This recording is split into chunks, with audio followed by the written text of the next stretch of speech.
နယ်ဒိုနဲ့မက်ဆီနှစ်ယောက်တည်းကဘယ်သူကဂိုးစစ်လဲဆိုတဲ့မေးခွန်းကကမ္ဘာစစ်ဖြစ်နိုင်တဲ့မေးခွန်းလို့တောင်မှပြောလို့ရတယ်။ဘာလို့လဲဆိုတော့ကျွန်တော်တို့စပြီးတော့သိလာတဲ့အချိန်သူတို့နှစ်ယောက်စပြီးတော့အားပြိုင်နေတဲ့အချိန်ကလေးမှာအခုအချိန်ထိဘယ်သူကိုပဲမေးတယောက်နဲ့တယောက်ကအငင်းခုန်နေဖြစ်ကြတဲ့စကားများကြတဲ့တချို့ဆိုရန်ဖြစ်တဲ့အထိတောင်မှဖြစ်ကြတဲ့အခြေအနေတွေလည်းအများကြီးပဲ။အဲ့တော့ဒီဘက်ခေတ် social media ခေတ်မှာပို့ပြီးတော့ဆိုးသွားတယ်။အရင်ကတော့ကျွန်တော်တို့ social media တွေတိတ်မဖြစ်တော့တယောက်တယောက်ကလူချင်းတွေ့ရင်အဲ့ဒီအကြောင်းမပြောပြကြရဲစကားမများပြကြဘူးအခုက social media ခေတ်ဖြစ်လာတဲ့မြတ်ဟိုလည်းတို့အကြောင်းတင်တာနဲ့မစီဖန်နီရဲ့အောက်ကနေဝင်ပြီးတော့ပြောကြတယ်ဆိုကြတယ်ဟိုမစီအကြောင်းတင်တာနဲ့လည်းဖန်နီရဲ့အောက်ကနေကိုမန်နေဝင်ရေးကြတယ်ပြောကြတယ်ဆိုကြတယ်လို့အများကြီးပဲပြဿနာဖြစ်နေကြအောင်မစီဖန်နီရလည်းတကယ်စိတ်တက်ပြေသွားတဲ့လူတွေရှိတယ်တချို့လည်းဖန်နီရလည်းတကယ်စိတ်တက်ပြေသွားတဲ့လူစိတ်တော်ထားကောင်းတဲ့လူတွေရှိတယ်အဲ့တော့ကျွန်တော်ဒီနေ့ပြောချင်တာကမစီကဂုတ်စစ်ပါတို့ကဂုတ်စစ်ပါကျွန်တော်ကလူဖန်မှာကျွန်တော်ဘယ်ရောက်ကြိုက်ပါလို့ကျွန်တော်ပြောချင်တာထက်မက်ဆီဖန်နီထားတဲ့စိတ်နေသဘောထားနဲ့မက်ဆီဖန်နီဘယ်လိုမျိုးရိုနယ်ဒိုဖန်နီပေါ်မှာ respect ရှိရမယ်ရိုနယ်ဒိုဖန်နီကလည်းမက်ဆီပေါ်မှာ respect ရှိရမယ်ဆိုတဲ့အကြောင်းတွေကိုပြောချင်တာပါအဲ့တော့ဒီဘက်က social media ခေတ်မှာအရင်ဆိုးရလာတာကိုမြင်ရတယ်အဲ့ဒီဆိုးရတဲ့အထက်မှာခုကျွန်တော်ဗီဒီယိုကြည့်နေတဲ့မိတ်ဆွေတို့မပါသေးလို့ကျွန်တော်ဒီဗီဒီယိုကိုလုပ်လိုက်တာပါအဲ့တော့ပထမဆုံးကျွန်တော်ပြောချင်တာကတော့မက်ဆီဖန်ဖြစ်မယ်ဆိုရင်လည်းမိတ်ဆွေကရိုနယ်ဒိုပေါ်မှာ respect ရှိနဲ့ကျွန်တော်တို့ပြောပါဆိုပါဆက်ဆက်ပါရိုနယ်ဒိုဖန်ဖြစ်မယ်ဆိုရင်လည်းမက်ဆီအပေါ်မှာမက်ဆီဖန်ဒီပေါ်မှာ respect ထားပါပြောပါဆိုပါဆက်ဆံပါပေါ့အဲ့တော့အဲ့ဒီနေရာမှာဘာလိုအပ်လဲဆိုတော့ respect ရှိတဲ့လူအချင်းချင်းတွေ့တယ်ဆိုရင်ကျွန်တော်တို့ကဘာမှပြဿနာမရှိပေမဲ့ကိုယ့်ပေါ်မှာ respect မရှိတဲ့လူတွေနဲ့တွေ့ပြီးစကားပြောရပြီးဆိုတော့ကျွန်တော်တို့ကလည်းဒေါသဖြစ်တတ်တယ်အဲ့လိုပြန်ပြီးတော့ပြောတတ်တဲ့အကျင့်တွေရှိတယ်ပေါ့အဲ့တော့တစ်ခါတလေမှာဟို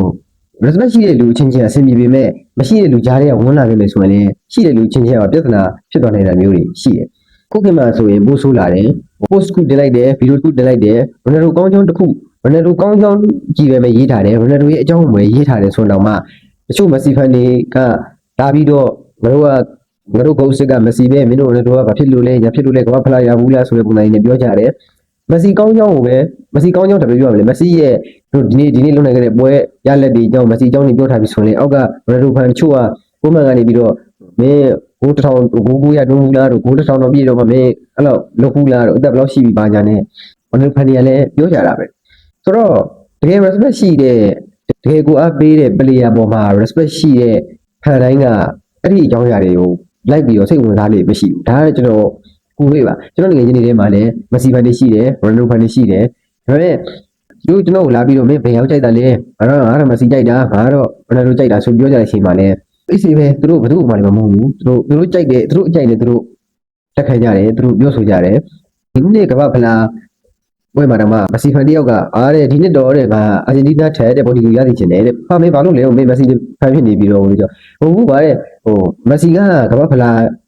ရပြီးသွားပြီတဲ့မက်ဆီတော့ပြည့်စုံပြီလို့ပြောလို့ရပြီတဲ့ရိုနယ်ဒိုကအခုဒီကမ္ဘာဖလားပြီးဒီကောင်အနားယူလောက်ပဲတဲ့အဲ့တော့နားလည်းယူတင်နေပြီတဲ့အဲ့တော့ဒီကောင်မနာခင်မှာကမ္ဘာဖလားကိုရသွားသေးချင်တယ်တဲ့အဲ့တော့အဲ့လိုစကားတွေလည်းကြားရတယ်ပေါ့ကျွန်တော်ငယ်ချင်းတွေထဲမှာပါပဲအဲ့တော့တကယ်အဲ့လိုစိတ်သက်ပြေပါတယ်လူတွေလည်းကျွန်တော်အများကြီးတွေ့မှုပါတယ်ရှိုးကဘယ်လိုပြောရမလဲရိုနယ်ဒိုဆိုရင်ရိုနယ်ဒိုအပိနေဆိုရင်ရိုနယ်ဒိုဝေးကောင်းတာမက်ဆီကဘယ်လိုဖြစ်တဲ့စောင်းပေါ်ပါညာနဲ့ပြောတဲ့လူတွေရှိတာပဲဒါအဲ့တော့စိတ်ပေါ်တာမပြေသွားလို့ပဲကျွန်တော်ကတော့သတ်မှတ်တယ်ပေါ့ social media ခေတ်ဖြစ်လာတဲ့နေအမြကိုအားပေးတဲ့ရိုနယ်ဒိုပဲဖြစ်ဖြစ်မက်ဆီပဲဖြစ်ဖြစ်သူတို့အပေါ်မှာထားတဲ့စိတ်ဓာတ်တွေကလည်းတဖြည်းဖြည်းနဲ့အတန်းရှင်းရှာတဲ့လူတွေနဲ့တွေ့ရင်ကြောင်းလဲသွားတာလည်းရှိတယ်ခါတည်းကအတန်းရှင်းရှာတာဘယ်လိုမျိုးလဲဆိုတော့TikTok မှာတော့တွေ့များဆုံးပေါ့နော်ဥပမာရိုနယ်ဒိုကောင်းကြောင်းပဲတင်ထားတယ်ရိုနယ်ဒိုကောင်းကြောင်းတင်တာတော့မှကျွန်တော်ပြောချင်တာကရိုနယ်ဒိုကောင်းကြောင်းတင်တယ်ဆိုရိုနယ်ဒိုကောင်းကြောင်းတင်တာတက်တက်လေးတင်တာတချို့ကတကယ်မှန်မှန်ကန်ကန်နဲ့ရိုနယ်ဒိုလူတို့တကယ်ရိုနယ်ဒိုကြိုက်လို့ရိုနယ်ဒိုကြောင်းလေးကိုတိတက်လေးတင်မိတာဒါပေမဲ့တချို့မက်ဆီဖန်တွေ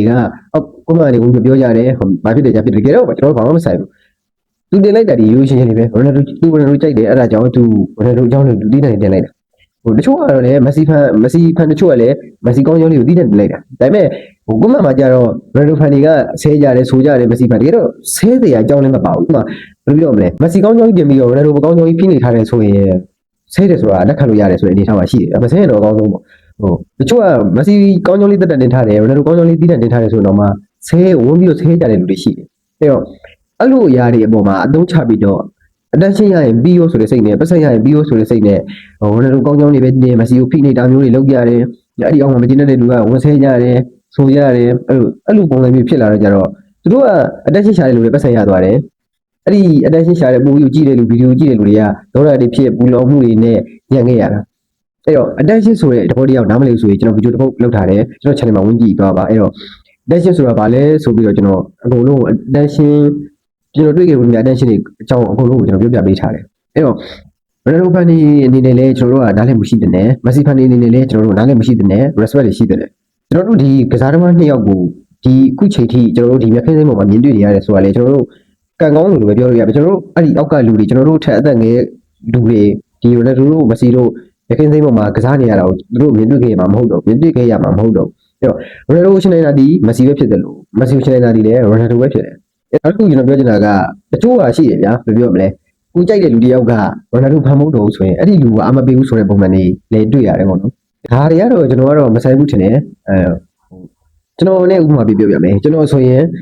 rapper ထဲမှာဆိုကျွန်တော် reddition နေတာထောက်တာများတယ်ကျွန်တော် rapper ထဲမှာဆိုကျွန်တော်ကိုဆွဲကိုကြိုက်တယ်ကိုဆွဲဆိုတာ literacy ကိုပြောတာပါကို literacy ကိုကြိုက်တယ်အဲ့တော့ဒီကို literacy ကြိုက်တာဒီsecond generation ကကိုဘိတ်ဝိုင်ကြိုက်တာဒါပေမဲ့ကျွန်တော်ကိုဘိတ်ဝိုင်ကိုကြိုက်ဘူးကျွန်တော်ကိုဘိတ်ဝိုင်ထက်ကိုတက်ဖောက်ကိုကြိုက်တယ်အဲ့တော့ကျွန်တော်ကဥပမာကိုဆွဲကိုကြိုက်လို့ငါတော့ literacy ပဲကြိုက်တာငါတော့ literacy ပဲကြိုက်တာ literacy ကငါကြိုက်တဲ့ကြောက်ကိုချက်ဖောက်ကြိုက်ဖ ೇನೆ ကိုဘိတ်ဝိုင်သွားကြိုက်လို့ဆိုပြီးတော့ကျွန်တော်ကငါမင်းကအမပေးနိုင်ဘူးဆိုရင်စိတ်ကျွန်တော်ခုချိန်မရှိဘူးသူလည်းသူကြိုက်တဲ့ကြိုက်ခွင့်ရှိတယ်ကျွန်တော်လည်းကျွန်တော်ကြိုက်တဲ့ကြိုက်ခွင့်ရှိတယ်အခုတွေ့နေရတာ TikTok တွေမှာကိုက